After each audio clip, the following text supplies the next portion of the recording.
J. Watt, DK Metcalf, and the Pittsburgh Steelers host Josh Allen, James Cook, and the Buffalo Bills in a massive AFC showdown. Now, we're really excited about this game. The status of Aaron Rodgers, it would look like he is going to be able to go in this one. It's very important to monitor everything with Aaron, of course, with the left wrist injury. I think it's going to be week to week throughout the rest of the year. Obviously, he's going to be a guy that's tough enough to be able to play for the most part through this injury. But again, got to let you know, I'm recording this video before the Pittsburgh game against the Chicago Bears, which I will be at. Unfortunately, I can't give you everything that I saw and was around by the sideline for that game, but because of scheduling and with travel around the holiday, I don't have that game, so I apologize not having the data of that game to talk about here, but I'll do my best, and that starts off with this Pittsburgh Steeler identity as a team this season. You've really looked through the weeds to try and find one. I think that you saw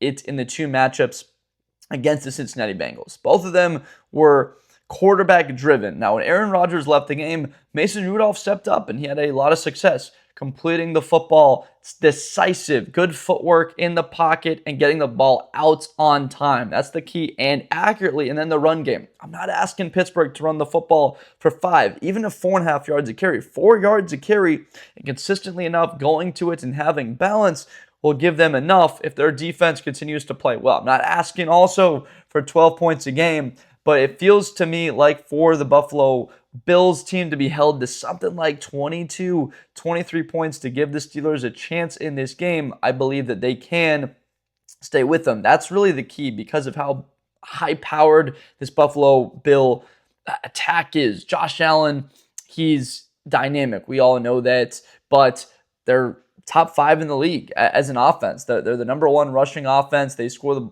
29 points a game, yards a game. It's second for them.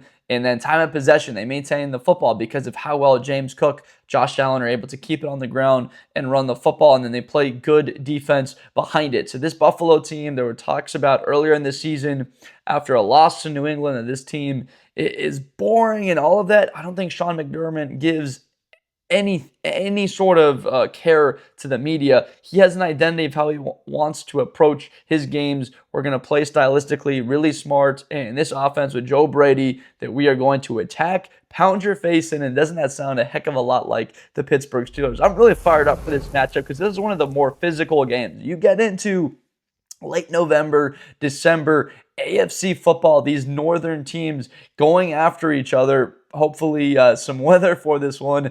They're at Heinz Field. This feels like a playoff game.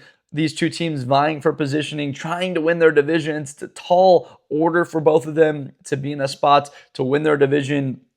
Pittsburgh still with those games against Baltimore left, so that's where their season comes down to. But need to put themselves in a position where if they split with the Baltimore Ravens, they can wind up winning the division because of AFC conference record. And then Buffalo, same exact thing, where if they're able to beat the New England Patriots in their matchup, can they find themselves up jumping them to win that division? Because home playoff games are so key. It's at every level now. You have it in college football, but in the National Football League, keeping it at home field advantage is worth 3, 4, 5 points for these teams. So in this Buffalo defense and them posing challenges for Pittsburgh, it is up front. They've played better in the back end. Jordan Poyer now back and Tre'Davious White for Buffalo. Seeing these guys that have been there 4, 5, 6 years ago when Buffalo had some very good defenses, still with another good defense, but see them back, it makes me happy knowing that they're going to come back in this system. They know it as well as anybody. And they come in and they're immediately playmakers for this defense. And against the Tampa Bay Buccaneers, they struggled. Look, that's a high-powered attack with Baker, and they ran the football well. That's my key to this whole thing is over 5 yards a carry for the Bucs in that game against Buffalo. And you look at this Pittsburgh team and their run defense in the way that they have been the whole year has been a team that struggled. Cincinnati gashed them in both of those appearances. They had some sort of formula, the number of backs in that backfield having success. This is going to be a tough day for Pittsburgh. That run game against that Buffalo defense, that Buffalo run game against this Pittsburgh defense, I'm definitely leaning Buffalo. I believe that they have the advantage on both sides. This high-powered rush attack, look, there's very good defenders. That front seven is terrific for Pittsburgh, but do believe that they are going to have an advantage there and run the football well. And then stopping that Pittsburgh run game, they have the pieces. No Ed Oliver there this season. That's hurt them vitally. Losing him early in the year, one of the best interior defenders in the league, but still believe that against Pittsburgh, it's something that they can do a little bit better of a job at. That's really where this game comes down to. Would love to say Aaron Rodgers, Josh Allen. That's how the full entirety of this game gets decided. The quarterback that plays better. No, I really think that it is the quarterbacks on the key downs, because if they're in third and short and it's an easy play action play because the offense is efficient, picking up yards on first and second, keeping them balanced, that makes your wide receiver all that more open because the linebackers have to come down, or that tight end out in the flat will be open because of that run action. Everyone crashing down and believing it's a hard run because you're running the football. That's where these games wind up being decided. I'd love to say Josh Allen, Aaron Rodgers in this matchup. It's fun, and these guys are going to put up huge numbers. It could happen, but I believe we're looking at something where the ground games are heavily relied upon in showing that elements of physicality. I don't think that Sean McDermott backs away from a challenge. You know that Mike Tomlin, no doubt in your mind, will ever back down from sticking with the run game. That's why they took Caleb Johnson, and unfortunately for them, he just hasn't panned out to be a weapon for them this season in the run game. Against the Cincinnati Bengals, Jaylen Warren, Kenneth Gainwell, those have been the backs. Caleb Johnson getting a little bit more trust now in this offense, having the chance to carry the ball a bit more. But overall, we know how this game stacks up.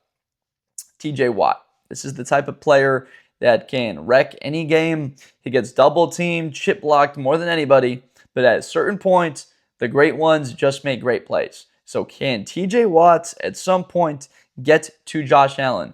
Whether it be keeping him from moving on that left side of the defensive line, where Watt plays a lot in not allowing Allen to get to the edge for a first down and bringing him down for only a gain of 5 yards. That's one of the keys in containing Josh Allen, keeping him in the pocket. Also, it's getting to him. Those third downs where Josh Allen's creating and he's got that time that he's buying back there, extending the play, bringing him down. It doesn't necessarily have to be a sack, but pressuring him to get the football out of his hand earlier. Because of that chip, Pat Freiermuth having the responsibilities in this game, and you flip it around and defending that Buffalo defense, Buffalo doesn't quite have that guy. When you have a guy like TJ Watt that is a monster, the best defensive player in this game, it's such a factor. So that's the advantage Pittsburgh, having a player to that caliber, and you pay him all that money. There's certain games where the big guys have to show up, and these are those types of games. Whereas for Buffalo, you look at that defense, and it's like, who's going to show up for Buffalo in this game? And Pat Freiermuth is going to have a lot of free releases if there's not that Buffalo dominant edge defender. I look at a guy in Joey Bosa who's been really good this season. Can he be that? Can he be that impact player to wreck the game? He had a lot of success earlier in the season, but as of late, I look back to that game against Tampa, didn't really hear much of Joey Bosa. So this becomes, in my opinion, an X-factor type game. TJ Watt's impacting the game. Run defense, he's as good as anybody. Getting after the quarterback, he once again is. So that's a player that you need to circle. In the interior, that's where I believe the Buffalo defense is the strongest. Matt Milano, interior linebacker. Deon Walker from Kentucky. That's turned out to be a really good pick. TJ Sanders from South Carolina. These rookies have been put immediately to the fire. Like, all right, guys, can we play well? Rookie season, you're relied upon. When you lose interior defenders, it's important to have depth, and thankfully for Buffalo, they invested in that part of the trenches. If they didn't make those picks, this season could have gone off the rails, but instead Buffalo was able to tread water and almost do a little bit better than treading water because of the success, and these being very good picks. Gregory Rousseau, he's been a factor here now. Not quite what you imagined he would be when they took him in the first round back in 2021 out of Miami, but still, he's still a guy that you're scared about, and he does have his moments where he's able to go off. So now let's go a little bit more into the Buffalo offense against Pittsburgh, because there's a certain guy like Keon Coleman where you're just a bit disappointed in him overall. If you're a Buffalo fan, you know that he didn't play against Tampa because of a situation where he missed a meeting, and it was talked about by leadership in this one. Not going to touch on this one too much because it's pretty simple. It's a maturity thing. Guys mature at different levels. It takes time to really get your feet on the ground in the National Football League and to develop into one of those players that can be relied upon. Keon Coleman, I don't quite know what the doghouse level is for him, but Buffalo needs him in a game like this. It's time. It's go time. They use that heavy capital on him. He needs to turn into a weapon. I know Terrell Shavers, he's a guy that has come along recently, but it's got to be him. Gabe Davis back in the lineup. There's weapons now that the Buffalo team can go and rely on other guys. That Keon Coleman, his absence, it's next man up. It's Dawson Knox. This offense has a stable of weapons that are good enough. They've got 5-6 guys. They're as deep as a Los Angeles Charger team with all those weapons. The Chicago Bears with 5-6 guys that they can rely upon. This Buffalo Bill receiving core is something that you really look at as a strength for them. And I believe that Buffalo will be able to get separation. It's hard for me to look at this game and seeing Buffalo not being close in it. You wouldn't imagine that the Buffalo Bills are trailing by a wide margin, that they find themselves staring up at a 10-point lead. If it were to go anyway in that sense, you would really put the game with Buffalo with a larger lead. And why I look at that is time of possession. The way that Buffalo eats up clock, completion driven, the run game consistently, and then you compare that to Pittsburgh, who doesn't hold on to the football. I mean, the time of possession is absurd, the difference in a game. You're looking at 32-22, over 32 minutes of time possession a game for the Buffalo Bills and 27 for the Steelers. That's a 5-minute difference. If you have this game play out that way, Buffalo's going to win. 5 more minutes, they're able to have a full another possession or that amount of time that wears on guys like Highsmith, that wears on guys like Watts and that entire defense and the secondary coming up and tackling. It starts to question your manhood there a little bit, and that's where it ties into yards a game, where a team like Buffalo has a whole another 100 yards a game. They just stay on the field longer. They've got a stable of weapons. In Pittsburgh, my knock for them the entire season has been the receiving core. It's DK Metcalf and who else? Look, Brett Freiermuth's a good tight end. How often, though, has he been a consistent factor? And Darnell Washington, the 311-pound tight end, who recently we learned his true weight. But you've looked at other guys, and it's been Gainwell out of the backfield, but you can't rely on a running back consistently with those types of numbers or dumping the ball off enough. Like Calvin Austin hasn't turned into the weapon they believed he could be. Roman Wilson, coming out of Michigan, you could have thought that he could develop into a wide receiver 2, maybe a wide receiver 3 conservatively, and that just hasn't happened. So it's been DK Metcalf, who himself, he's got to do a better job. The separation numbers, they've got to be better, and he just hasn't had as many opportunities because teams are taking him away. They're saying, okay, we'll take away DK Metcalf, let somebody else beat us. And you would imagine that Buffalo, coached by Sean McDermott, looking at this is like, okay, DK Metcalf's a problem. He's a weapon that we're going up against. But who else on that entire team am I scared of? Okay, is Kenneth Gainwell's burst or Jalen Warren? Got to stop the run. But if we're rotating the coverage, a safety over the top, and we're cloud covering DK, then we can still keep 7 guys in the box and stop the run, and then force someone else on the other side to beat us. And they play and they can play cover 1 in this game. That's where I believe that Buffalo truly has an advantage. That Pittsburgh receiving core, one of the weakest in the NFL. They let go of George Pickens, which now does seem to have made sense because he just wasn't the right fit within the culture and Mike Tomlin's Pittsburgh way, as you can call it. he's doing a phenomenal job of the Dallas Cowboys. He's been one of the best receivers in the league. You can't even debate that right now. And unfortunately for the Steelers and letting him walk, they don't have a wide receiver too. They could have paired Pickens with Metcalf, very similar type skill set guys. Normally you don't just pair a big body with big body on the other sides, but again, that would have been quite the duo.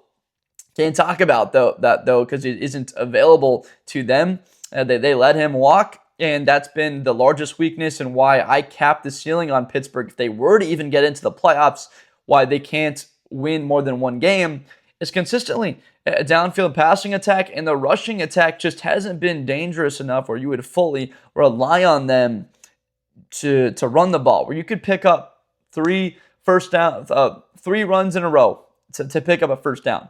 If you're up by 3 against a team, let's say it's the Broncos or the Colts, the Patriots, and you're a 7th seed if you don't win the division. You got to win those games, and you have a 3-point lead and put one of those teams away, and you run the football 3 times in a row to pick it up. I don't see it.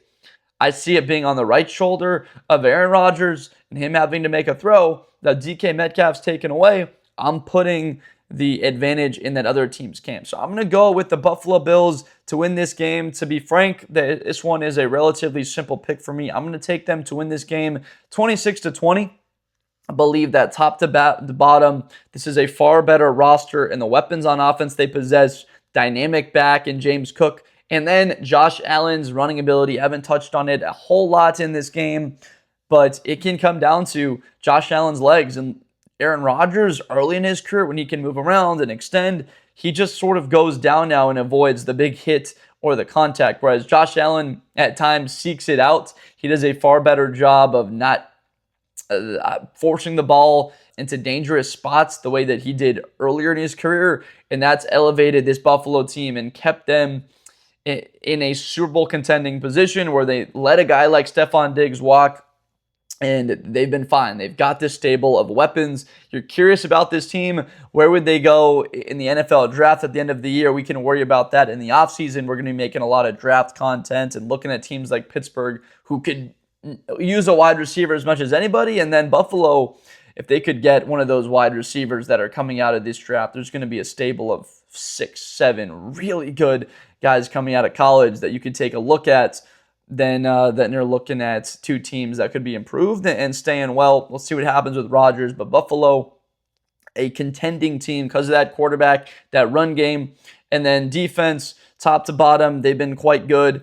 They got to take the football away a little bit better. Turnover differentials not quite there because they aren't getting a ton of takeaways. For Pittsburgh, though, my last thought here is I talked about TJ Watt. They can get sacks. They've been a top 5 team in the league getting sacks, more than 30 on the year. Getting after the quarterback, that would be a key to slow down this Buffalo Bill team. They get pressure on the quarterback and change the game. Again, that's why I put the onus on the ground game of Buffalo, why I believe they win this one 26-20. Let me know down below in the comments what you think of that prediction. Does Buffalo get the win on the road, or does Pittsburgh somehow win this one? And let me know why you disagree with my prediction, and I'll be wrong. So I'll try and get down there and talk with all of you guys in the comments. I want to hear from you. I really hope you have a great Thanksgiving day and weekend with friends and family. This is the best time of year. We got playoff implications heavily in this one. An awesome matchup.